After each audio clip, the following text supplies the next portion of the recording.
حضرت سیدنا عثمان غنی رضی اللہ تعالیٰ عنہ السابقون الاولون میں سے ہے۔ بڑے ابتدائی ایام میں جن لوگوں نے کلمہ پڑھ لیا تھا ان میں سے آپ کا شمار ہوتا ہے۔ آپ ایک بڑے بہترین، سمجھدار اور زیرک قسم کے تاجر تھے۔ اللہ تبارک و تعالیٰ نے مال میں بڑی وسعت عطا فرمائی تھی، اس کے ساتھ ساتھ بڑا حسن و جمال تھا، بڑے خوبصورت تھے۔ اللہ تبارک و تعالیٰ نے اپنی ان نعمتوں سے آپ کو سرفراز فرما رکھا تھا، لیکن جو چیز آپ کے اندر اللہ تعالیٰ نے بہت زیادہ بڑھ چڑھ کے اللہ نے آپ کو عطا فرمائی تھی، وہ آپ کی فیاضی ہے، آپ کی سخاوت ہے، آپ کا خوف خدا ہے، اور آپ کے وجود کے اندر، آپ کے ذہن کے اندر، آپ کے لہجے کے اندر اللہ تبارک و تعالیٰ نے شرم و حیا کو کوٹ کوٹ کے بھرا ہوا۔ ہمارا زمانہ جو ہے یہ بے باک لوگوں سے بھرتا جا رہا ہے، حیا تیزی سے رخصت ہو رہی ہے، نہ ہمیں حیا رہ گیا ہے بزرگوں کا، نہ علماء کا، نہ حیا رہ گیا ہے مشائخ کا، نہ حیا رہ گیا ہے اپنے بڑوں کا، حتیٰ کہ زبانیں کھلتی ہیں تو وہ اولیاء اللہ کا بھی حیا نہیں کرتے۔ کچھ لوگوں کی زبانیں کھلتی ہیں تو وہ حضور کی اولاد کا بھی حیا نہیں کرتی۔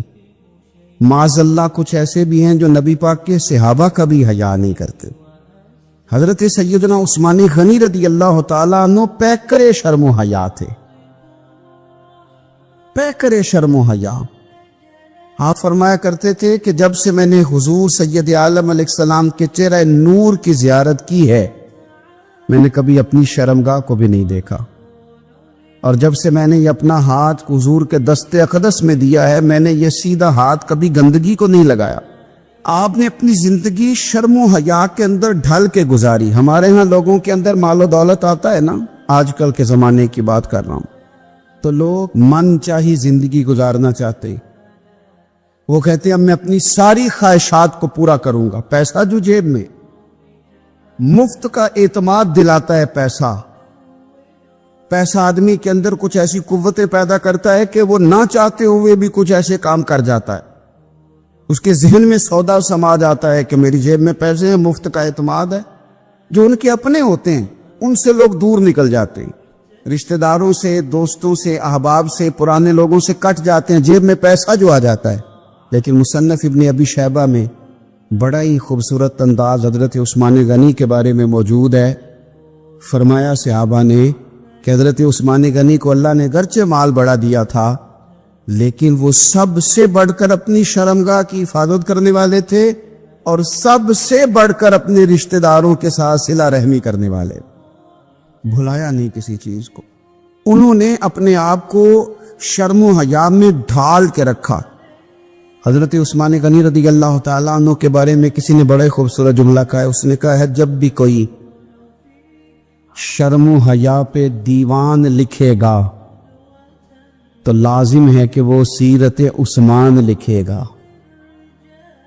کائنات والے جب بھی شرم و حیا پر کچھ تحریر کریں گے تو وہ سیدنا عثمان غنی پر لکھیں گے۔ مزاج میں شرم، مزاج میں حیا، طبیعت کے اندر اللہ تبارک و تعالیٰ نے ان کی یہ خوبصورتی رکھی۔ بندہ جو چیزیں بیان کرتا ہے، جن کو آگے وہ جن کا ابلاغ کرتا ہے، یقینی سی بات ہوتی ہے کہ ان چیزوں سے اسے بڑا پیار ہوتا ہے، تو وہ چیزیں وہ دوسروں تک بھی پہنچاتا ہے۔ حضرت عثمان غنی رضی اللہ تعالیٰ عنہ نے نبی رحمت صلی اللہ علیہ وسلم سے کچھ چیزیں لے کر امت کو پہنچائیں۔ کچھ روایات ہیں حضرت عثمان غنی کی، آپ کی کچھ مرویات ہیں کہ ہماری تربیت کے لیے، ہماری اصلاح کے لیے بڑی ضروری ہیں۔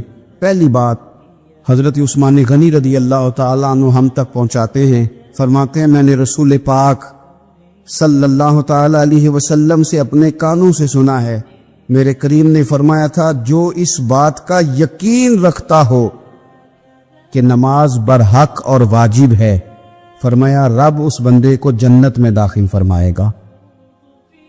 اگر یقین کامل حاصل ہو جائے کہ نماز میرے اوپر ضروری ہے اور میں نے وقت پہ پڑھنی ہے اور میں نے اس کو ادا کرنا ہے، نماز کے ساتھ دلچسپی۔ اپنا حضرت عثمان غنی کا حال یہ تھا کہ عشاء کی نماز کے بعد وہ مصلی پہ کھڑے ہوتے تھے، 2 رکعتوں کی نیت باندھتے تھے، 15 سپارے ایک رکعت میں پڑھ دیا کرتے تھے، 15 دوسری رکعت میں پڑھ دیا کر۔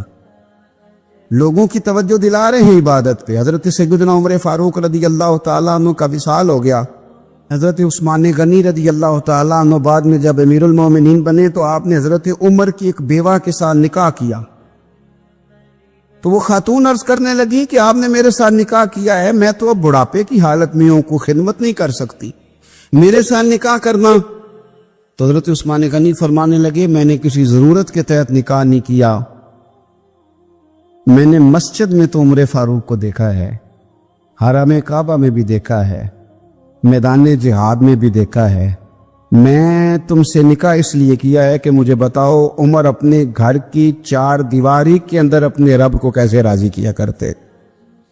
ان کا جو رات مصلی پہ بیٹھنے کا طریقہ تھا، تلاوت قرآن مجید کا جو انداز تھا، میں وہ سیکھنا چاہتا ہوں۔ عبادت کے ساتھ خاص شغف سیدنا عثمان غنی ذوالنورین رضی اللہ تعالیٰ عنہ کا۔ حضور نے فرمایا تھا نماز میری آنکھوں کی ٹھنڈک ہے۔ میرے بھائیوں، اپنی نماز کی حفاظت کریں۔ حفاظت سے مراد یہ ہے کہ کسی نماز کو ضائع نہ ہونے دے، نماز اپنے وقت پر ادا کریں۔ اور آپ جتنا نماز سے پیچھے ہٹیں گے نا، یعنی ہمارے ایک بزرگ تھے، وہ فرمایا کرتے تھے کہ جس طرح سکول سے ایک چھٹی کر لیں تو اگلے دن جانے کو دل نہیں نہ کرتا، اسی طرح اگر ایک نماز کسی نے چھوڑ دی تو اگلی نماز خود بخود اس کی سستی میں گزر جائے گی۔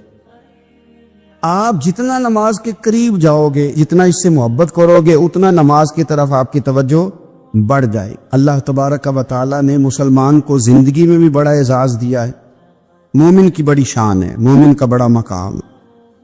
کنتم خیر امت، یہ بہترین لوگ ہیں۔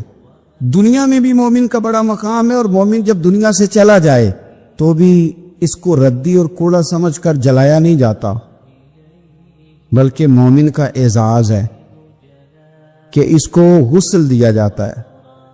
لباسوں میں سب سے سونا لباس سفید رنگ کا ہوتا ہے، اسے وہ سفید لباس پہنایا جاتا ہے۔ اور آپ دیکھیے آج یہ جا رہا ہے قبر میں، تو ہاتھوں پہ اٹھا کے بھی لے جایا جا سکتا تھا، کسی گاڑی میں رکھ کے بھی لے جایا جا سکتا تھا، لیکن یہ رسول اللہ کا کلمہ پڑھنے والا ہے نا، اس کی شان ہے کہ اسے کندھوں پہ اٹھا کے لے جایا جاتا ہے، اور اسے لے جا کے قبر کے اندر رکھا جاتا ہے جہاں خدا کی رحمتیں بڑھ کر استقبال کرتی ہیں۔ تو جنازہ، بندہ مومن کا جنازہ ایک بڑا مرتبے والا کام ہے۔ حضرت سیدنا عثمان غنی رضی اللہ تعالیٰ عنہ بیٹھے تھے تو ایک جنازے پہ نظر پڑی، ایک مسلمان کا، مومن کا جنازہ جا رہا تھا۔ اس جنازے پر نظر پڑی تو سیدنا عثمان غنی اٹھ کر کھڑے ہو گئے۔ ایک ہے کہ کسی معزز آدمی کے آنے پر آپ کھڑے ہوں، لیکن یہ شان ہے نا، یہ عظمت ہے نا مومن کی کہ اس کا جنازہ گزر رہا ہے۔ تو حضرت عثمان غنی رضی اللہ تعالیٰ عنہ اٹھ کے کھڑے ہو گئے، اور جب لوگوں نے آپ کی طرف دیکھا تو فرمانے لگے اپنی مرضی سے یہ کام نے کیا۔ ایک دن کریم رسول کے سامنے سے بھی جنازہ گزرا تھا تو میرے نبی اٹھ کے کھڑے ہو گئے تھے، تو میں تو اپنے پیارے محبوب صلی اللہ تعالیٰ علیہ وآلہ وسلم کی ادا کو ادا کر رہا ہوں۔ حضرت عثمان غنی رضی اللہ تعالیٰ عنہ نے ہمیں بتلایا کہ مومن کا ہر حال میں مقام اپنی نظروں کے سامنے رکھنا، مقدم رکھنا اس کی عظمت کو۔ جو رسول اللہ کا کلمہ پڑھ لے اس کی بڑی شان ہوتی ہے۔ ہم اہل مودت ہیں سائیں، ہر روز بشارت ہوتی ہے، ہم ہر شام مدینے جاتے ہیں، ہر روز زیارت ہوتی ہے۔ یہ جو بندہ مومن ہوتا ہے یہ تو اہل محبت، اہل مودت لوگ ہوتے، ان کو تو بڑے اعزاز دیے جاتے۔ تو حضرت عثمان غنی رضی اللہ تعالیٰ عنہ نے ہمیں بتلایا کہ بندہ مومن دنیا سے جائے پھر بھی اس کا اعزاز ہے، پھر بھی اس کا مقام ہے۔ حضرت سیدنا عثمان غنی رضی اللہ تعالیٰ عنہ کا مسجد کے ساتھ بڑی دلچسپی تھی۔ آپ نے نبی پاک صلی اللہ تعالیٰ علیہ وسلم کا یہ فرمان روایت کیا ہے کہ جو شخص اللہ کی رضا کے لیے مسجد بنائے گا، اللہ تبارک و تعالیٰ اس کے لیے جنت میں گھر بنائے گا۔ مسجد نبوی کی تعمیر حضرت عثمان غنی نے بڑے شوق سے فرمائی، اور اپنے دور میں انہوں نے مسجد کے اندر وسعت کی، تزئین و آرائش کی۔ اس کے اوپر جو فرش ہے مسجد نبوی کا، وہ فرش حضرت عثمان غنی نے ڈلوایا۔ اور آپ نے مسجد کے ساتھ، اور مسجد کون سی؟ وہ مسجد جو مسجد نبوی ہے، وہ مسجد جس مسجد میں بیٹھ کر رسول اللہ صلی اللہ علیہ وسلم صحابہ کرام علیہم رضوان کو دین سکھاتے تھے. میں بڑی دیر سے کافی عرصے سے ایک بات بڑی شدت سے محسوس کرتا ہوں کہ ہماری طبیعتیں جو ہیں وہ تیزی سے تلخ ہو رہی ہیں. اختلاف رائے تو بالکل پسند ہی نہیں کرتے آج کے دور میں لوگ، اور ہمارے مزاج کے خلاف جو شخص جاتا ہے چند باتیں اکٹھی کر کے ہم اس کے ساتھ عداوت پیدا کر لیتے ہیں. وہ دلوں میں جو نرمی تھی، وہ جو معاف کرنے کا جذبہ تھا، وہ جو درگزر کا مزاج تھا، وہ جو کسی کو قبول کرنا اور اس کی چند کمزوریوں سمیت بھی قبول کر لینا، اور کسی بندے کی کمزوری دیکھنا تو اس کی ایک کمزوری دیکھ کے اپنی کئی کمزوریاں یاد کر لینا، یہ اہل محبت کا طریقہ ہوتا تھا. لیکن ہم نے لوگوں کی کمزوریاں ڈسکس کر کے، لوگوں کی غلطیاں ڈھونڈ کے اپنی نظروں میں لوگوں کا مقام گرا دیا ہے. ہم یا خود ٹھیک ہیں یا وہ جو ہماری رائے کے ساتھ 100% متفق ہوتا ہے وہ ٹھیک ہے. ورنہ یہ ہوا ہے کہ طبیعتیں سخت ہیں، مزاج سخت ہیں، لب و لہجے سے تلخی پھوٹتی ہے. حضرت عثمان غنی اپنے مزاج کے لحاظ سے بڑے نرم دل آدمی تھے، بڑے کریم تھے، بڑے مہربان تھے. بڑا اللہ تبارک و تعالیٰ نے انہیں نرم مزاجی عطا فرمائی تھی. حضرت عثمان غنی رضی اللہ تعالیٰ عنہ حدیث روایت کرتے ہیں، مسند امام محمد بن حنبل میں موجود ہے. فرماتے ہیں میں نے نبی پاک صلی اللہ تعالیٰ علیہ وسلم کو یہ فرماتے ہوئے سنا ہے، میرے کریم محبوب فرمانے لگے وہ شخص جنت میں ضرور داخل ہوگا جو نرم مزاج ہے، جو خریدار ہو تب بھی نرم مزاج ہے، دکاندار ہو تو پھر بھی نرم مزاج ہے، جو ادا کرنے والا ہو تو پھر بھی نرم ہے، تقاضا کرتا ہو تو پھر بھی نرم ہے، جو ہر معاملے میں نرم مزاج. اعلیٰ حضرت بریلوی رحمۃ اللہ علیہ ملفوظات شریف میں فرماتے ہیں جو کام نرمی سے ہوتا ہے وہ سختی سے ہوتا ہی نہیں. نرمی سے جو چیز آپ آگے اس کا ابلاغ کر سکتے ہیں، اس کو پہنچا سکتے ہیں، وہ کام سختی سے نہیں ہوتا. کم از کم اپنوں کے بیچ تو نرمی ہونی چاہیے. وہ جو سختی ہے وہ تو کافر کے مقابلے میں، منافق کے مقابلے میں وہ ہلکا یاراں تو بریشم کی طرح نرم، وہ تو رزم حق کو باطل ہو تو فولاد ہے مومن.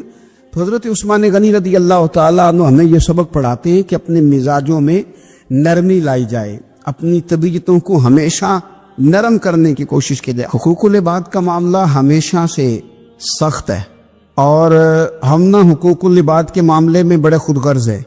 اپنی مرضی کے حق ہم ادا کرتے ہیں، اپنی مرضی کے.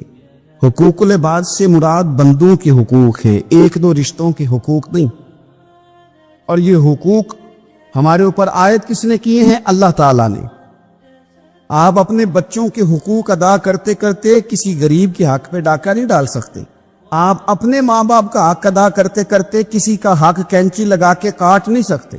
آپ یہ کہیں کہ میں نے اپنا گھر بنانا ہے تو بڑے سارے گھر بے آباد کر دیں. جس طرح اپنے بچوں کا آپ پر حق ہے، اسی طرح ملت کے بچوں کا بھی تو حق ہے. جس طرح آپ کا اپنا گھر آپ کے لیے بڑا اہمیت کا حامل ہے، اسی طرح سے جو باقی گھر ہیں وہ بھی تو اہمیت کے حامل ہیں. ہم نے یہ کیا کہ دو چار حقوق اپنے ذہن میں بٹھا لیے، اور اسلام جو حقوق کی وسعت بیان کرتا ہے، آپ کو پتہ ہے نبی پاک صلی اللہ تعالی علیہ وسلم نے رستوں کے بھی حقوق بیان کیے، رستوں کے بھی حقوق بیان کیے، جانوروں کے بھی حقوق بیان کیے. حضرت عثمان غنی رضی اللہ تعالی عنہ حدیث روایت کرتے ہیں اور ہماری توجہ دلاتے ہیں. آپ فرماتے ہیں کہ یاد رکھنا دنیا کے اندر اگر تم نے کسی کا حق ضائع کیا تو قیامت کے دن تمہیں اس حق کا بدلہ دینا پڑے گا. آپ فرماتے ہیں میں نے خود نبی پاک علیہ السلام سے یہ سنا ہے کہ اگر سینگ والی بکری نے بغیر سینگ والی بکری کو مارا تو قیامت کے دن اسے بھی بدلہ دینا پڑے گا. اگر سینگ والی بکری نے بغیر سینگ والی بکری کو تکلیف دی تو وہ بھی قیامت کے دن اسے بھی استفسار کیا جائے گا، پوچھا جائے گا. تو بھائی ہمیں خیال کرنا چاہیے. حقوق العباد کا معاملہ بڑا نازک ہے، بڑا باریک ہے، بڑا محتاط ہو کر کے چلنے کی ضرورت ہے. کسی جگہ بھی حقوق العباد کے مسئلے میں اپنے آپ کو کمزور نہ کریں. کوشش کریں جس حد تک ہو سکے آپ نازک مزاجی کے ساتھ حقوق کے معاملے کا خیال کریں. اب کسی نے افواہ پھیلا دی کہ حضرت عثمان غنی کو شہید کر دیا گیا. نبی پاک علیہ السلام تک بھی خبر آئی. حضور جانتے تھے.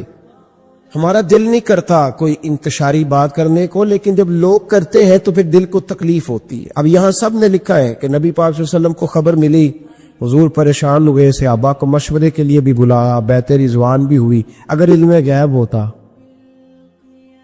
یہ سارا کچھ نہ ہوتا، اور میں نے کہا خدا کے بندے اگر حضور اپنا علم غیب اس وقت ظاہر کرتے تو حضرت عثمان کے لیے قرآن کی آیتیں نہ نازل ہوتی، اس بیعت کے تذکرے نہ ہوتے.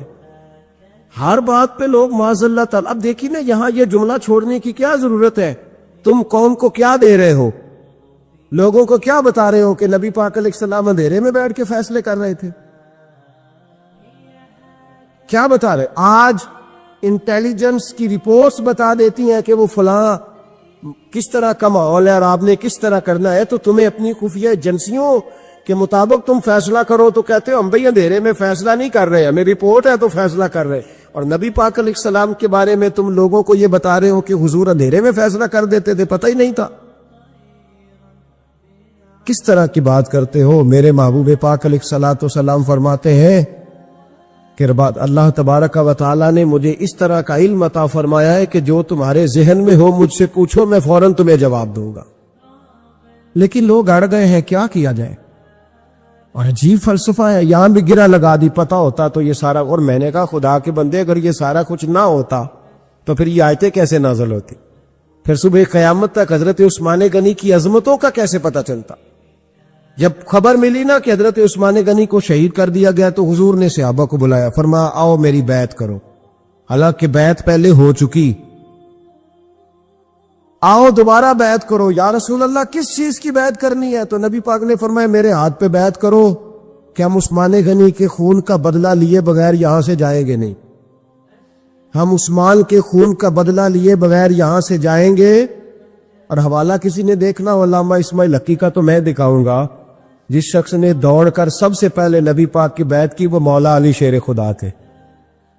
کہ یا رسول اللہ جانا ہی نہیں عثمان کے خون کا بدلہ لیے بغیر. سب سے پہلے شیر خدا آگے بڑھے. آج لوگ انہی لوگوں میں اختلاف دکھانے کی کوشش کرتے، صحیح نہ حاصل کرتے. سب سے پہلے دوڑ کر حضرت شیر خدا آگے بڑھے کہ حضور میں بیعت کرتا ہوں. نبی پاک نے صحابہ کے ہاتھوں میں بیعت ہو رہی ہے. یہ وہ والا واقعہ نہیں جو اس چوک میں پیش آیا تھا، یہ وہ والا واقعہ نہیں جو میرے ساتھ ہوا تھا تو میں آپ کو سنا رہا ہوں. یہ وہ والا واقعہ ہے جو رب کو اتنا پسند آیا کہ اللہ نے قرآن پاک میں بیان فرما دیا ہے. اس کی اہمیت کا اندازہ لگایا کہ رب کریم کو اتنا محبوب ہے یہ انداز کہ قرآن میں بیان کیا. ایک درخت تھا، کانٹوں والا درخت، اس کو شارحین نے لکھا ہے. کچھ لوگ کہتے ہیں بیری کا درخت تھا. نبی پاک درخت کے نیچے بیٹھ گئے، فرمایا بیعت کرو سارے. کن کے لیے بیعت ہو رہی؟ حضرت عثمان غنی کے لیے. ایک بیعت دین کے لیے ہوئی، قرآن کے لیے ہوئی، حدیث کے لیے ہوئی، اللہ کی توحید کے لیے.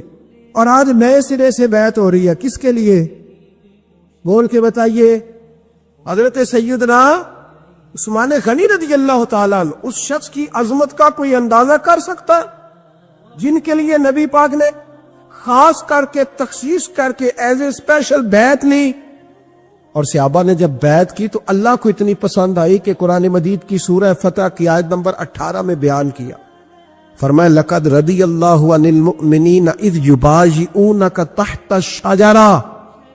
فرمایا محبوب تحقیق اللہ ان مومنوں سے راضی ہے جو درخت کے نیچے آپ کی بیعت کر رہے تھے. تحقیق اللہ ان سے راضی ہوا، ان ایمان والوں سے جو درخت کے نیچے آپ کی بیعت کر رہے تھے. درخت کے نیچے، تحت الشجرہ. قرآن مجید کے الفاظ اگر آپ غور کریں گے تو آپ کو حضرت عثمان غنی کی عظمت کا پتہ چلے گا اور اس واقعے کی حساسیت کی آپ کو سمجھ آئے گی کہ بیعتیں تو مسجد میں بھی ہوئی، لیکن نام لے کے نہیں کہا محبوب جنہوں نے مسجد میں بیعت کی. نام لے کے نہیں کہا، حالانکہ وہ بیعتیں بھی اللہ کو بڑی محبوب ہے. بیعتیں تو میرے بھائی نبی پاک نے بیت اللہ شریف کے پاس بھی کی، مسجد نبوی میں بھی کی، لیکن یہاں نام لے کر کوئی بھول نہ جائے. کسی نے کہہ دینا تھا کوئی اور بیعت تھی جی، لوگ شرع کر رہے ہیں نا مرد، وہ تو کسی اور کی بیعت. نام لے کے کہا محبوب تحت الشجرہ، وہ جو درخت کے نیچے بیعت ہوئی، وہ جو بیعت درخت کے نیچے ہوئی. اور جنہوں نے بیعت کی لقد رضی اللہ عن المومنین، تحقیق اللہ ان مومنوں سے راضی ہو گیا ہے۔ اللہ ان مومنوں سے، صحیح بخاری صحیح مسلم میں صحابہ نے پوچھا یا رسول اللہ کس طرح راضی ہوا ہے؟ فرمایا آج جس نے میرے ہاتھ پہ بیعت کی ہے رب کریم نے وعدہ کر لیا ہے سب کو جنت عطا فرمائے گا، جنت ہی ہو گئے سارے۔ حضرت عثمان غنی رضی اللہ تعالیٰ عنہ کی یہ عظمت، یہ شان قرآن پاک نے بیان کر دی کہ حضرت عثمان کے نام پر صحابہ جمع ہوئے، اللہ تبارک و تعالیٰ نے اس واقعے کا ذکر قرآن مجید میں فرما دیا۔ حضرت ابو بکر صدیق کا زمانہ تھا تو ایک شخص ملک شام کا رہنے والا، بڑا قرضہ چڑھ گیا اس پہ، تو وہ حضرت ابو بکر صدیق کے پاس آیا، کہنے لگا آپ امیر بھی ہے اور امیر بھی ہے، دونوں باتیں، ایک امیر یہ ہے کہ مسلمانوں کے سربراہ ہیں اور دوسرا اللہ نے آپ کو مال و دولت بھی عطا فرمایا ہے، تو میرے اوپر وہ قرضہ چڑھ گیا تو مہربانی فرمائے۔ وہ کہتا حضرت صدیق اکبر نے میرا ہاتھ پکڑا، گھر کے اندر لے گئے، باہر سے دروازہ بڑا اعلیٰ تھا لیکن گھر کے اندر گیا تو چارپائی بھی کوئی نہیں تھی، کھجور کی چٹائیاں بچھی ہوئی تھی، کھجور کی چھال کی، اور وہ بھی پھٹی ہوئی۔ فرماتے سیدنا صدیق اکبر نے بٹھا لیا مجھے اور مجھے کہنے لگے یار تجھے ایک عجیب بات نہ بتاؤں؟ تو بتائیے۔ فرمانے لگے 3 دن ہو گئے میں نے اناج کا دانہ بھی نہیں کھایا، کھجور کے اوپر گزارا کر لیتا ہوں، میں آج کل حالات میرے ٹھیک نہیں ہیں۔ لگا جی پھر میں کیا کروں؟ تو آپ فرمانے لگے تو عثمان غنی کے پاس جا۔ کس کے پاس؟ وہ شخص کہنے لگا جی مجھے تو بہت سارے پیسے چاہیے۔ تو آپ نے فرمایا تیری سوچ وہاں ختم ہوتی ہے جہاں سے عثمان کی سخاوت شروع ہوتی ہے، تیری سوچ وہاں تو جو سوچتا ہے نا اتنے ملیں گے، تیری ختم ہوتی ہے سوچ جہاں سے عثمان کی سخاوت شروع ہوتی ہے، تو جا۔ کہنے لگا جی آپ کا نام لوں؟ فرمایا ضرورت ہی نہیں پڑے گی۔ کہا جی میں ذکر کروں گا کہ مجھے امیر المومنین نے بھیجا ہے۔ فرمایا ضرورت ہے، صرف اتنا تو جا کے بتانا کہ میں مقروض ہوں اور رسول اللہ کا نوکر ہوں صلی اللہ علیہ، اتنا بتانا کہ مسلمان ہوں، مصطفیٰ کا غلام، بس، اور کسی اضافے کی ضرورت ہے؟ کہا جی وہ دلیل مانگیں گے۔ فرمایا عثمان خیرات کرتے تفتیشیں نہیں کرتا، عثمان اللہ کی راہ میں دیتے ہوئے تفتیشیں 10 روپے دینا اور 100 بات سنانا فقیر کو، تک تو نہیں نا، 10 روپے اور 100 قسم کے تالے نہ دے تو میاں چشم پوشی کر دا، تجھے کس نے اجازت دیا ٹٹولنے کی، پھولنے کی اور کرودنے کی؟ یہ حال اگر تیرے ساتھ کیا جائے، رب اگر تجھے ٹٹول کے دے تو تیرا کیا بنے؟ رب کریم اگر تجھے ٹٹول کے دے کہ پہلے بتا نمازیں کتنی پڑھی ہے، سویرے اٹھتا ہے کہ نہیں، تو تیرا کیا حال ہوگا؟ تو ٹٹولتا پھرتا ہے 10 روپے دینے کے لیے۔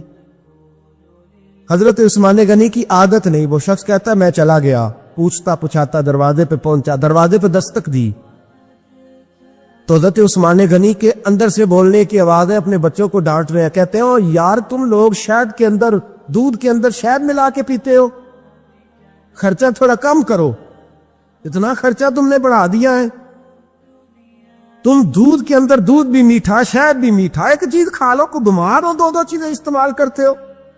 کہتے ہیں میں نے کہا ابو بکر تو بڑی باتیں بتا رہے تھے، اور اس قسم کے کئی واقعات حضرت عثمان غنی کے ساتھ ہوئے، وہ تو بڑی باتیں بتا رہے تھے، اور یہ آدمی دودھ شہد سے لڑائی کر رہا ہے، اور مجھے کئی 1000 درہم چاہیے، دینار چاہیے، مجھے دے گا؟ فرماتے ہیں اب وہ ڈانٹ کے باہر آئے، میں دروازے پہ تھا، آتے ہی کہنے لگے میں آیا نا تو جب میں نے السلام علیکم کہا تو وہ سمجھ گئے میں مسلمان ہوں۔ کہتا ہے وعلیکم کہا تو پہلا جملہ انہوں نے جو بولا وہ ان کے بڑے پن کا مظاہرہ تھا۔ کہنے لگے بچوں کو ایک بات سمجھانی تھی، آنے میں مجھے 1.5-2 منٹ لگ گئے، تو دروازے پہ کھڑا رہا، مجھے معاف کر دینا۔ بڑے لوگوں کی بڑی باتیں، بڑے لوگوں کی بڑی باتیں، اتنا بڑا قد ہے اتنا بڑا اخلاق ہے۔ کہنے لگے تجھے ایک بات بچوں سے کرنے لگ گیا تھا، تجھے انتظار کرنا پڑا، ذرا درگزر کرنا۔ کہتے ہیں پھر انہوں نے دروازہ کھولا، جو اس وقت ان کا ماحول تھا، حویلی کا، ڈرائنگ روم کا، جو بھی، مجھے بٹھایا۔ کہتے ہیں میرے لیے جو پہلی چیز آئی وہ دودھ کے اندر شہد ڈال کے وہ لائے۔ کہتے ہیں میرے دل میں خیال آیا گھر میں جھگڑا کر رہے تھے، مجھے پلایا، اس کے بعد کھجوروں کا حلوہ آ گیا۔ کہتے ہیں میں نے کہا بچوں کو کہہ رہے تھے ایک میٹھی چیز استعمال کرو، میرے لیے 3 آ گئی ہے، 3 آ گئی، عجیب شخص ہے۔ کہتے ہیں میں لیکن ابھی میرا تصور جمع نہیں. میں نے کہا اتنا تگڑا نہیں جتنا حضرت ابو بکر نے بتایا ہے. کہتے ہیں کھلا پلا کے نا پھر پوچھنے لگے کیسے آئے ہو, کیسے آئے ہو؟ تو کہتے ہیں میں نے کہا کہ جناب میں مجبور ہوں. آج بہت سارے لوگ ہیں نا جن کے پاس کسی کی بات سننے کا ٹائم ہی نہیں, کہتے ہیں موٹی موٹی بات کریں آخری. حضرت عثمان غنی پوری کھلا پلا کے کہنے لگے کیسے آنا ہوا؟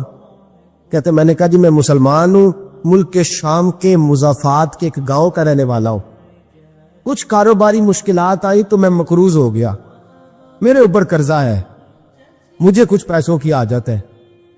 فرمانے لگے میں نے کچھ پیسے کہا, انہوں نے ایک آواز دی تو ان کا غلام آیا ایک اونٹ کے اوپر لدا ہوا سامان لے کے.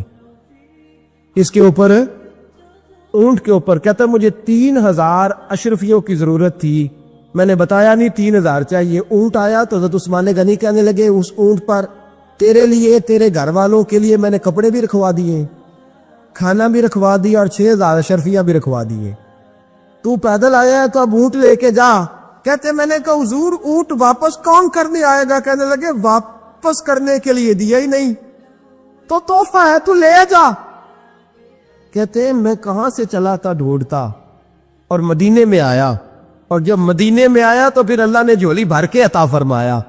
کہتے میری آنکھوں میں آنسو آ گئے اور میں نے کہا حضور آپ نے تو میری ضرورت سے کہیں بڑھ کے نواز دیا ہے, مجھے معاف کیجئے گا. میں سوچ رہا تھا کہ دودھ شاید پہ گھر میں لڑائی ہو رہی ہے. آپ فرمانے لگے رب نے جو مجھے پیسے دیے ہیں اس لیے نہیں دیے کہ میری اولادیں موج مستی کرتی پھرے, میرے مالک نے مجھے نوازا ہے تاکہ میں محمد عربی کی امت کی نوکری کروں صلی اللہ علیہ. یہ سخاوت کا حال. فرماتے میں نے نہیں بتایا کہ مجھے سیدنا صدیق اکبر نے بھیجا ہے. فرماتے میں دروازے تک گیا تو میں نے کہا شکریہ جزاک اللہ آپ کی مہربانی. تو مسکرا کے فرمانے لگے میرا شکریہ ادا نہ کر, ابو بکر صدیق کا کر.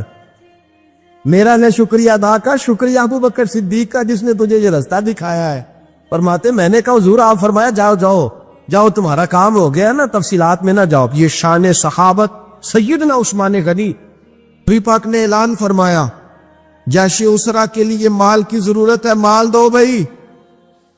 ایک دفعہ حضور نے اعلان کیا, عثمان کھڑے ہو گئے, عرض کرتے یا رسول اللہ 100 اونٹ بما سامان کے یا 100 گھوڑا بما سامان کے.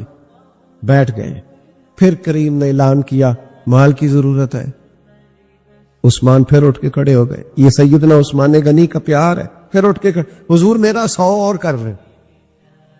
بیٹھ گئے. پھر اعلان کیا. حضرت عثمان سے رہا نہیں جا رہا, ادھر ادھر پلٹ کے دیکھتے ہیں وہ اندر پانی لوڑ نہیں, ہڑا نور راہ براندی. درویش کہتے تیرے اندر اگر عشق کا ہڑ آ جائے نا, ہڑ, وہ بھی کسی سے رستہ نہیں پوچھتا. کبھی سیلاب نے بھی رستہ پوچھا ہے کہ ادھر جاؤں کہ ادھر جاؤں, وہ تو ہڑ ہے, وہ کو رستہ پوچھتا ہے, وہ تو رستہ بناتا ہے. پھر کہا کچھ اور چاہیے تو حضرت عثمان اٹھ کے کھڑے ہو گئے. کہا یا رسول اللہ عثمان جو حاضر ہے اور شامل کر لے میرا حصہ. اور پھر اپنے پیسے لا کے سارے حضور کی مقدس گود میں ڈالے. یا رسول اللہ آپ کا ہی ہے سارا, حضور آپ کا ہی ہے. حدیبیہ میں محبوب آئے, 6 ہجری تھی. فرمایا عمرہ کریں گے, افارنے کا نہیں کرنے دیں گے.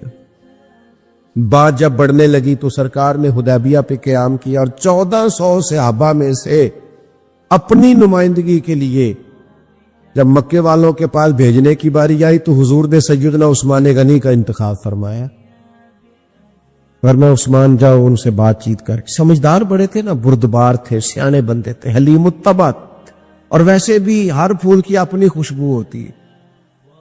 ہر پھول کی کسی کو خیبر میں بھیجا جاتا ہے تو کسی کو حدیبیہ میں بھیجا جاتا ہے. ہر پھول کی خوشبو اپنی اپنی. جائیے نا, حضرت عثمان تشریف لے گئے. بچھڑے ہوئے تھے بڑے زمانے کے. میں اور آپ صبح و شام دعائیں مانگتے ہیں, یا اللہ بیت اللہ شریف کی زیارت عطا کر, یا اللہ صفا مروہ کے پھیرے نصیب ہو, یا اللہ حجر اسود کی. کتنے لوگ تڑپتے, کتنی خواہش کرے. اور جناب عثمان غنی کا تو پرانا پیار تھا حرم سے, وہ پیدا ہی اس علاقے میں, اور کتنے سال ہو گئے بچھڑے ہوئے. جیسے ہی گئے تو جا کے کہا ابو سفیان سے کہ ہم یہاں جنگ کرنے نہیں آئے، عمرہ کرنے آئے۔ سیدنا عثمان غنی سے ابو سفیان نے کہا یہ ذرا دیکھنا، یہ ہمارے بزرگوں نے عشق کہاں سے لیا ہے۔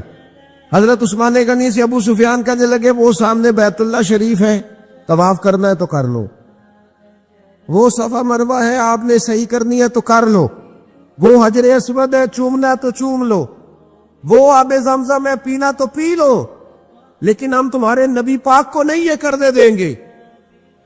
سامنے کعبہ ہے، سامنے حجر اسود ہے، سامنے مقام ابراہیم ہے، اور میں نماز پڑھا کہ تیں ول ویکھاں، میں نماز پڑھا کہ تیں ول ویکھاں، مینو کعبہ بھول گیا آئی، اب بھول گئیاں نی سب صوم صلاتاں، اکو یار دا فکر پہ آئی۔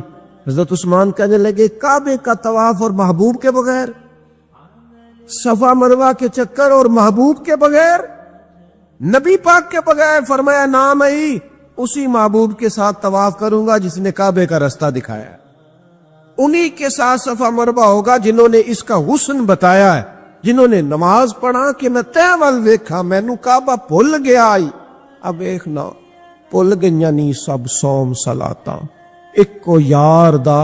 پھر یہاں سے لیا ہے میرے امام، یہاں سے عقیدہ لیا ہے میرے امام نے کہ حاجیو آؤ شہنشاہ کا روضہ دیکھو، حاجیو آؤ شہنشاہ کا، حاجیو آؤ شہنشاہ کا روضہ دیکھو، اور تم کعبہ تو دیکھ چکے ہو، اب کعبے کا کعبہ دیکھو، اور غور سے سن تو رضا کعبے سے بھی آتی ہے صدا، غور سے سن تو رضا کعبے سے بھی آتی ہے صدا، میری آنکھوں سے میرے پیارے کا روضہ دیکھ۔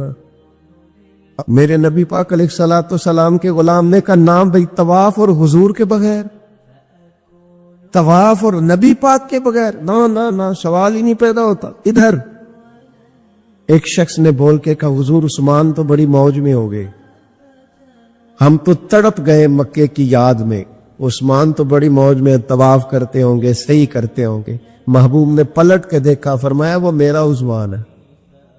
ہاں میں نے کہا ایک مقام، ایک یہ ہے کہ کوئی محبت کرے، اور ایک یہ کہ محبوب کی نظر میں فرمایا وہ میرا عثمان ہے، میرے بغیر اور طواف، میرے بغیر اور طواف، یہ کیسے ممکن ہے؟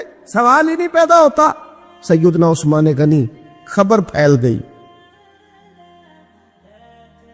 کہ حضرت عثمان غنی کو شہید کر دیا گیا ہے۔ انہوں نے حضرت عثمان کو روک لیا تھا، بٹھا لیا تھا، یہاں خبر پھیل گئی جناب عثمان کو شہید کر دیا گیا۔ عثمان میں قربان رستوں سے جہاں تھے آپ گزرا کرتے تھے، میرے محبوب نے فرمایا آؤ بھائی سارے میرے ہاتھ پر بیعت کرو، میرے ہاتھ پر بیعت کرو، موت کی بیعت کرو، ہم نے عثمان کے خون کا بدلہ لینا۔ محبوب کا جوش و خروش، صحابہ بیعت کر رہے کس بات پر؟ حضرت عثمان کے بدلے پر۔ 1400 لوگوں نے بیعت کی بشمول مولا علی شیر خدا کے، کہ ہم نے حضرت عثمان کا بدلہ، حضور کو پتا تھا، محبوب تو جانتے ہیں، پر جذبات کو صحیح رخ دینا تھا۔ فرمایا آؤ بیعت کرو، اور تمام لوگوں نے بیعت کر لی، صرف حضرت عثمان نہیں تھے۔ حضرت انس بن مالک فرماتے ہیں محبوب نے اپنے ہاتھ فضا میں لہرائے، فرمایا بھئی عثمان موجود نہیں ہے، فرمایا یہ ہاتھ میرا، یہ میرے عثمان کا، لو میں عثمان کی بھی بیعت کرتا ہوں، یہ عثمان کی بھی۔ حضرت انس بن مالک فرماتے ہیں، جناب انس بن مالک فرماتے ہیں قسم اللہ کی، وہ جس وقت نبی پاک نے کہا نا یہ عثمان کا ہاتھ ہے، فرماتے ہیں اس وقت عثمان کا ہاتھ کائنات کے سب لوگوں کے ہاتھوں سے بہتر ہو گیا تھا۔ اتنی عظمتیں ملی حضرت عثمان غنی کو، اتنا مقام ملا سیدنا عثمان کو۔ یہ جو لوگ ہیں نا، یہ جو دروازہ رسول کے خاص غلام ہیں، ان غلاموں کی محبت سے فیض آئے گا رسول پاک کی محبت کا، غلامی کی طبیعت چاہے گی، ان سے پیار کرو گے تو مدینے والے کے محبوب بن جاؤ گے، ان لوگوں سے سیکھیں گے کہ دین کا اصل مزاج کیا ہے، یہ بتائیں گے۔ حضرت عثمان غنی رضی اللہ تعالیٰ عنہ، انہوں نے رسول کائنات صلی اللہ تعالی علیہ وسلم سے محبت کی، پیار کیا، اس انداز میں کیا کہ وہ درجنوں سینکڑوں لوگ کھڑے ہیں اور کئی دنوں کی بھوک ہے، تو منافقین ہنس رہے ہیں کہ دیکھو مسلمانوں کے پاس تو کھانا ہی نہیں، تو عثمان غنی اونٹوں پہ رکھ کے پکا کے لنگر بھیج رہے، اور میں کھلاؤ ان کو، عثمان کی جانب کھلاؤ کھانے۔ حضرت عثمان غنی ایک صحابی قرض لے گئے، کچھ دنوں کے بعد آئے، آ کے کہنے لگے واپس لے کہنے لگے میں نے تو مربت میں دے دیا تھا، تو میرے نبی پاک کا غلام ہے، میں تو اس نسبت کا پابند دے دیا تھا، واپسی کا کیا معنی ہوں۔ حضرت سیدنا عثمان غنی کا ڈھلا ہوا رسیلا سجیلا مزاج، اس میں خوبصورتی، اس میں ٹھہراؤ، اس میں رسول پاک کی محبت کا رنگ۔ حضرت رقیہ رضی اللہ تعالیٰ عنہ حضور کی صاحبزادی ہیں، ان کے ساتھ حضرت عثمان غنی کا نکاح ہوا۔ جناب اسامہ بن زید کہتے حضور نے مجھے کوئی چیز دینے بھیجا، امی میں چھوٹا تھا، گھروں میں چلا جاتا تھا، اور بعض نے لکھا ابھی پردے کی آیتیں نہیں آئی تھی، لوگ جاتے تھے ایک دوسرے کے گھروں میں۔ حضرت اسامہ بن زید کہتے ہیں میں گیا کھانا دینے، تو میں نے دونوں میاں بیوی کو گھر میں بیٹھے دیکھا، میں واپس آیا تو محبوب فرمانے لگے میری بیٹی اور میرے داماد کو دیکھا؟ جب میں نے کہا یا رسول اللہ دیکھا ہے، فرمایا اتنے خوبصورت لوگ پہلے بھی کبھی دیکھے ہیں؟ اتنے خوبصورت تھے حضرت عثمان غنی، اتنے حسین تھے، اتنا ان کے مزاج میں نفاست تھی، اس قدر زیادہ شرم و حیا والے۔ حضور فرماتے ہیں ایسے لوگ کبھی دیکھے؟ میرے دوستوں، ان لوگوں سے پیار کرنا، ان سے محبت کرنا، ان کے ناموں پر اپنی اولادوں کے نام رکھنا، ان کی غلامی کا ذکر اپنی طبیعتوں میں پیدا کرنا، اور پھر نبی پاک صلی اللہ تعالی علیہ وآلہ وسلم نا ان کا ذکر کرتے تو مختلف انداز میں، مختلف زاویوں سے۔ محبوب ایک باغ میں بیٹھے، یہ بھی ذرا دیکھنا، کبھی من موج میں ہوتا ہے اور تن شوق میں ہوتا ہے، کبھی کیفیات اور ہوتی ہے، کبھی وہ ایک مقام پہ کہا تھا نا میرے اوپر ایک ایسا وقت آتا ہے کہ میرے ساتھ میرا رب ہوتا ہے جو اس کی شان کے لائق۔ تو نبی پاک علیہ السلام پر گویا وہ جو حضور فرماتے ہیں نا میرے ساتھ ایک ایسا وقت آتا ہے جب میرے ساتھ میرا کریم مالک کرم نوازی فرماتا ہے، وہی آتی ہے، یہ کلام کرتا ہے۔ تو محبوب پاک صلی اللہ تعالی وسلم تشریف فرمایا، جناب ابو موسیٰ اشعری رضی اللہ تعالیٰ عنہ فرماتے ایک باغ میں حضور بیٹھے تھے، تو میری حضور نے ڈیوٹی لگائی باہر دروازے پر، فرماتے باہر کوئی آیا اس باغ کے دروازے پر، تو حضور فرمانے لگے جو دروازے پہ آیا اسے اجازت بھی دے دو اور جنت کی بشارت بھی دے دو۔ ظاہراً تو حضرت ابو موسیٰ اشعری نے بھی بندہ نہیں دیکھا کون آیا، وہ سامنے تو آیا ہی نہیں، لیکن حضور نے اندر بیٹھے بیٹھے ہی نا، اندر بیٹھے بیٹھے ہی محبوب فرمانے لگے وہ جو آیا ہے نا، کیونکہ حضور تو مالک ہے نا جنت کے، میرے امام فرماتے تجھ سے اور جنت سے کیا مطلب، منکر دور ہو، ہم رسول اللہ کے، جنت رسول اللہ کی۔ حضور اندر بیٹھے دیکھا ہی نہیں باہر کون ہے، اور فرمانے لگے وہ جو آیا دروازے پہ اسے بتا تو جنتی ہے۔ حضرت ابو موسیٰ اشعری کہتے ہیں دروازہ کھولا تو ابو بکر صدیق تھے۔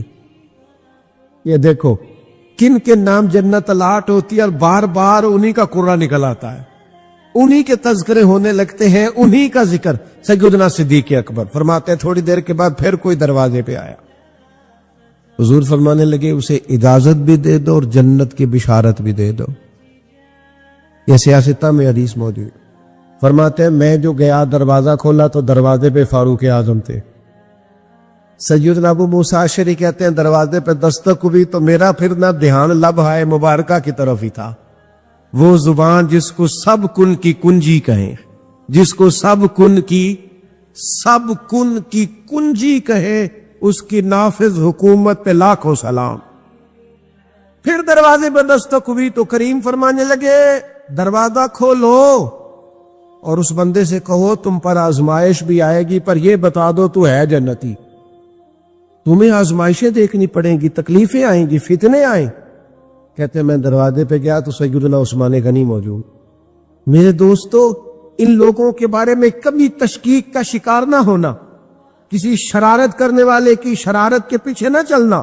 میرے نبی پاک علیہ الصلوۃ والسلام نے تو پہلے خبر دی تھی کہ حضرت عثمان غنی پر فتنے آئیں گے، آزمائشیں آئیں گی، اور صحیح روایت تو موجود ہے، خبر دی تھی۔ حضرت عثمان غنی رضی اللہ تعالیٰ عنہ کا تو وہ مقام و مرتبہ ہے، وہ شان ہے کہ ان کی شہادت کی خبر بھی رسول پاک نے دے دی. فرمایا یہ شہید ہوگا عثمان، شہادت تک کی خبر. حضور کو پیار ہے نا سیدنا عثمان. نبی پاک صلی اللہ تعالی علیہ وآلہ وسلم احد پہاڑ پہ گئے تو احد پہاڑ کانپنے لگا. کون تھا حضور کے ساتھ؟ حضرت صدیق اکبر تھے، سیدنا فاروق اعظم تھے اور حضرت عثمان غنی تھے. احد پہاڑ کانپنے لگا. ویسے ہمارے بزرگ فرماتے کانپ نہیں رہا تھا، اسے پتا چلا محبوب آیا تو وجد کر رہا تھا. وہ نہ ذرا وجد کر رہا تھا، سرور میں آ گیا، وہ کانپنے لگا. محدثین نے لکھا ہے کانپنے لگا، اس میں حرکت آئی. اور جب وہ حرکت کر رہا تھا، کانپ رہا تھا، وجد کر رہا تھا، تو حضور پتہ کیا فرماتے ہیں احد سے؟ یہ باتیں ہم سنتے ہیں، کبھی ان کا مزہ تو لے کے دیکھو. پھر غور کرو، حضور ہے پہاڑ پہ، حضرت عمر ہے، سیدنا ابو بکر ہے، حضرت عثمان ہے. حضور پہاڑ پہ ہیں، پہاڑ کانپا ہے، وجد کیا ہے، حرکت کی ہے. حضور پتہ کیا فرماتے ہیں احد ٹھہر جا، تیرے اوپر ایک نبی ہے، ایک صدیق ہے، 2 شہید ہیں. وہ تو دیکھ تو صحیح، مقام دیکھ، اعزاز دیکھ، احترام دیکھ. تیرے اوپر ایک نبی ہے، ایک صدیق ہے اور 2 شہید ہیں. دنیا میں بڑے شہید ہوئے، اور اس شہید کا مرتبہ بھی جانتے ہو جسے حضور نے شہید کہا. ایک تو یہ ہے نا پراپوگنڈے پر لوگ بڑے لوگوں کو شہید کہتے ہیں، اور جنہیں حضور کی زبان اطہر شہید کہے، نبی پاک جنہیں شہید کہے. رسول پاک علیہ السلام نے فرمایا 2 شہید ہیں. تو 2 شہید کون تھے؟ ایک حضرت عمر فاروق، ایک حضرت عثمان غنی. اور پھر نبی پاک نے نہیں دی، شہادت کی خبر نہیں دی. حضور نے یہ بھی بتایا ان کا مقام کیا ہوگا، ان کو ملے گا کیا.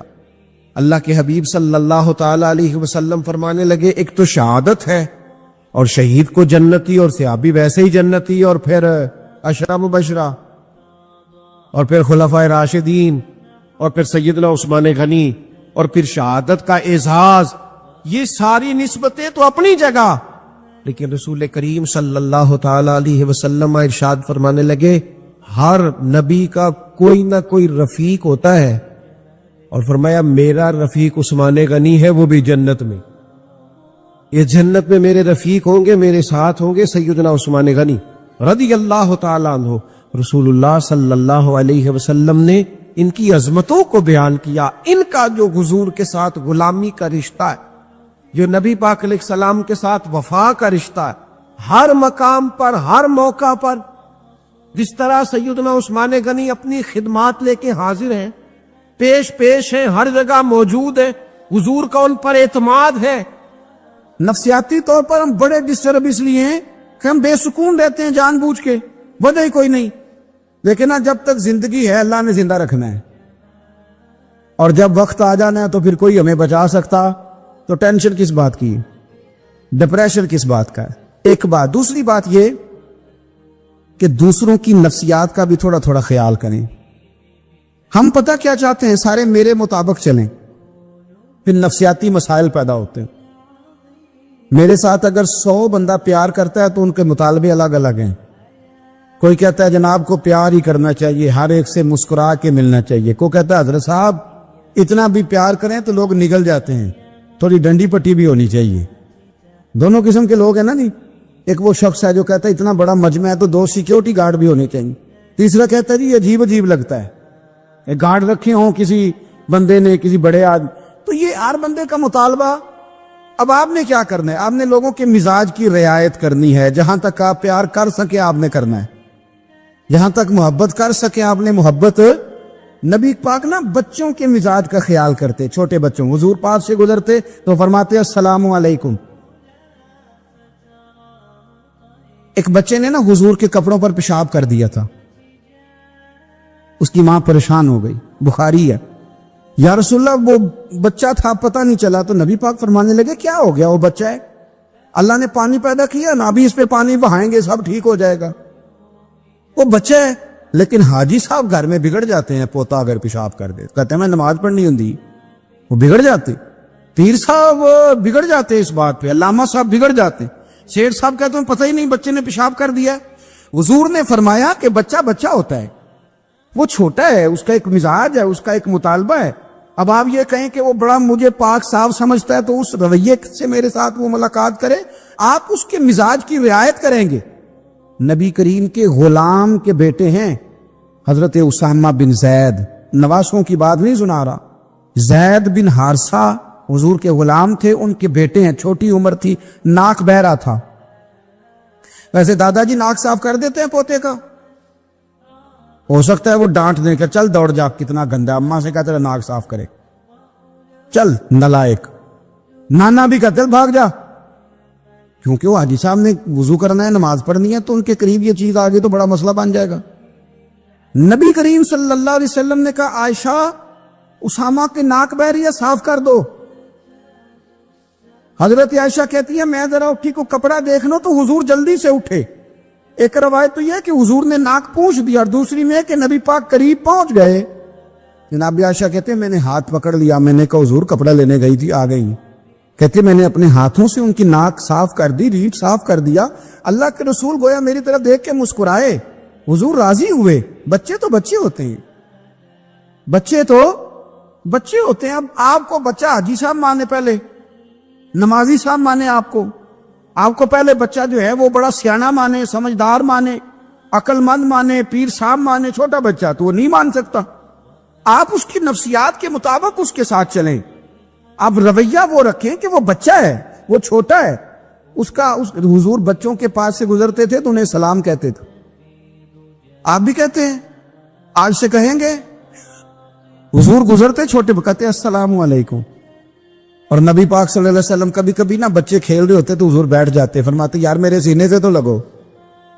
حضور زمین پہ بیٹھ جاتے، بچہ یوں ہاتھ پہ، بچہ دوڑا آتا، حضور کے سینے سے جب لگتا تو نبی پاک گر جاتے اور فرماتے اوئے ہوئے تم نے تو مجھے گرا ہی دیا ہے۔ یہ بچوں کے ساتھ آپ جو رویہ رکھیں گے وہ میٹھا ہوگا۔ اب آپ کہیں گے چونکہ اب میں ایک عہدے پہ ہوں، میں ایک منصب پہ ہوں، تو یہ آپ کی نفسیاتی کمزوری ہے۔ پھر کیا ہوتا ہے، بچوں کو ڈانٹ کے رکھا جاتا ہے، بے جا ڈانٹ ڈپٹ، بے جا سختی، اور بے جا ان کے ساتھ رویے، اور ان کے ساتھ بڑی عجیب و غریب قسم کی جو ہے وہ ہماری جو ہے وہ گھٹن، گیپ آ جاتا ہے بچوں کے درمیان۔ بچے، میں کہا کرتا ہوں، پھر بچے ہمیں دکھ نہیں سناتے، وہ پھر غلط آدمی کو دوست بناتے ہیں، پھر اس غلط آدمی کو اپنی بات بتاتے ہیں، غلط آدمی رازدار بن جاتا ہے۔ آپ ان کی نفسیات کے مطابق ان سے پیار کریں، انہیں ٹائم دیں۔ آپ دیکھیں یہ کیا سوچتے ہیں، کیا کہتے ہیں، کس طرح کا ان کا رویہ ہے بچوں کے ساتھ۔ پھر نوجوان جب کوئی ہو جاتا ہے تو اس کی سوچیں جوان ہو جاتی ہیں۔ نوجوانوں سے معذرت کے ساتھ نبی پاک علیہ السلام نے نوجوانوں کی حکومت سے پناہ مانگی، نوجوانوں کی حکومت سے پناہ مانگی ہے، اس لیے کہ نوجوان بڑی جلدی پیار بھی کرتا ہے اور بڑی جلدی نفرت بھی کرتا ہے، سوچیں مضبوط نہیں ہوتی۔ نوجوان آدمی، جوان آدمی، بکھری ہوئی سوچیں ہوتی۔ میرے رسول کریم صلی اللہ علیہ وسلم نوجوانوں سے ان کے مزاج کے مطابق ڈیل کرتے تھے، ان کی طبیعت کے مطابق ان کی ذہن سازی کرتے۔ ہم نہ جوانوں کو وقت نہیں دیتے، ہم مطالبہ کرتے ہیں نوجوان سے کہ وہ ہے نوجوان، باتیں بوڑھوں والی کرے۔ اگر جوانی میں بوڑھوں والی باتیں کرے تو پھر تو شیخ سعدی کہتے ہیں سارے بوڑھے چھوڑ کے اس نوجوان کے پاس بیٹھو، اس کے پاس فیض زیادہ ہے۔ اگر ایسا ہو جائے، کیونکہ در جوانی توبہ کردن شیوائے پیغمبری، یہ تو اچھی بات ہے، لیکن میرے عزیز اگر ایسا نہ ہو، ایسا ممکن نہ ہو، تو پھر نوجوان کو آپ اس کی طبیعت کے مطابق ڈیل کریں۔ آپ اس کی سوچ دیکھیں، اس کا رویہ دیکھیں، اس سے پیار کریں۔ نبی کریم علیہ السلام کے پاس ایک نوجوان داخل ہوا، اندر داخل ہوتے ہی اس نے فٹافٹ ایک بات کر دی، کہنے لگا یا رسول اللہ مجھے زنا کی اجازت دے دے، میرے جذبات بہت بھٹک گئے، میں روک نہیں سکتا۔ ہمارے ہاں ہمارے گھر میں کوئی فون کرے تو ہم غیرت مند بن جاتے ہیں، میری غیرت کو گوارا نہیں کہ کوئی میرے گھر میں فون کرے، اور اگر میں کسی کے گھر میں فون کروں تو پھر غیرت کدھر گئی؟ پھر بھی آپ غیرت مند نہیں صاحب، پھر بھی آپ غیرت مند نہیں۔ اگر آپ کسی کے گھر فون کرتے ہیں آپ غیرت مند نہیں، تو یاد رکھیں اگر آپ یہ حرکت کر رہے ہیں تو پھر آپ کو بھی تھوڑا احساس ہونا چاہیے نا۔ نبی کریم صلی اللہ تعالی علیہ وسلم سے اس نے کہا مجھے زنا کی اجازت دے دے. حضور فرمانے لگے آگے آ جاؤ. حضرت عمر کہتے ہیں مجھے بڑا غصہ تھا, میرا دل کر رہا تھا اٹھوں اور 2 تھپڑ ماروں اسے. طریقہ ہے بات کرنے کا. حضور نے بلایا, پاس بٹھایا, تھپکی دی. فرمایا ایک بات تو بتا, تیرے سوال کا جواب پھر دیتا ہوں, ایک بات تو بتا. یا رسول اللہ صلی اللہ تعالی وسلم ارشاد فرمائیے. حضور فرمانے لگے تو پسند کرتا ہے کہ تیری بہن کے ساتھ کوئی زنا کرے؟ پسند کرتا ہے تو کہ تیری بہن کے ساتھ کوئی زنا کرے؟ کہنے لگا حضور میں بات بھی سننا پسند نہیں کرتا.